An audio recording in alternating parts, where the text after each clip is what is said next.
Assalamualaikum viewers, how are you? Hope you all are fine. Today our topic is Pythagoras theorem. आज हम पढ़ने जा रहे हैं Pythagoras theorem के बारे में. All the three sides of the right angled triangle have a particular relation with one another. अब ट्राइंगल की यहाँ पर बात कर रहे हैं, राइट एंगल ट्राइंगल की. कह रहे हैं कि तीनों ही जो उसकी साइड्स होती हैं उनका आपस में क्या होता है, रिलेशन होता है. This relation was discovered by a Greek mathematician. अब ये जो रिलेशन हमें बताया गया है, किसने बताया है? एक ग्रीक मैथमेटिशियन ने, जिसका नाम क्या था? पाइथागोरस था.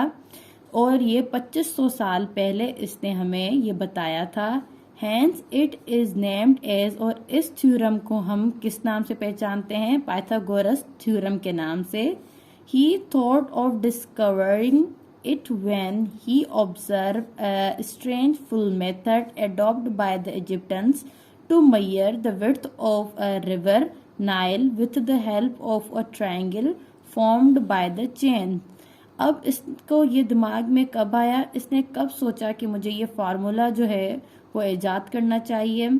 तो इसने जब देखा कि इजिप्टन्स जो हैं वो रिवर नाइल को मैयर करने के लिए उसकी विड्थ को किसका मतलब हेल्प ले रहे हैं, किसकी हेल्प ले रहे हैं? ट्रायंगल की. तो इसने क्या किया, ये वाला फार्मूला इजाद किया था.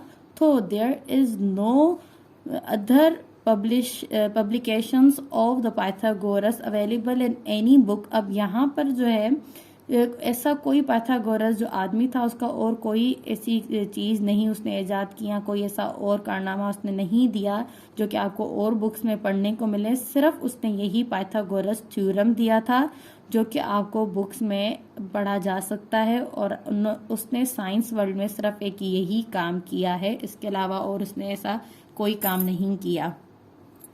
State the Pythagoras theorem. अब हम क्या करेंगे, पाइथागोरस थ्योरम के बारे में पढ़ेंगे कि इस थ्योरम में इसने दिया क्या है. If in any right angled triangle, कोई भी हमारे पास अगर राइट एंगल ट्राइंगल हो, the square of hypotenuse is equal to the sum of the squares of the two remaining side. अब यहाँ पर कह रहा है अगर हम हाइपोटेन्यूज को स्क्वायर करेंगे तो वो बराबर किसके हो जाएगा? अब स्क्वायर जो उसकी दो साइड्स बाकी की बचती हैं, अगर उन दोनों का भी हम स्क्वायर करेंगे तो वो बराबर हो जाएगा हाइपोटेन्यूज के. मतलब हमारे पास जो दो साइड्स हैं उसे हम बेस कहेंगे और परपेंडिकुलर कहेंगे. और फार्मूला उसका क्या था? फार्मूला उसका ये है कि hypotenuse square is equal to perpendicular square plus base square. तो आज हमने सिर्फ क्या पढ़ा है कि ये फार्मूला आया कहाँ से है, कैसे दिमाग में उसके आया था कि मुझे ये फार्मूला क्यों बनाना चाहिए, और फार्मूला बेसिकली इसका क्या है ये हमने याद करना है. नेक्स्ट वीडियो में हम सीखेंगे इसके ऊपर कुछ एग्जांपल्स के कैसे हमारे पास अगर कोई दो साइड्स गिवन हो तो एक साइड हम कैसे फाइंड आउट करेंगे. थैंक्स.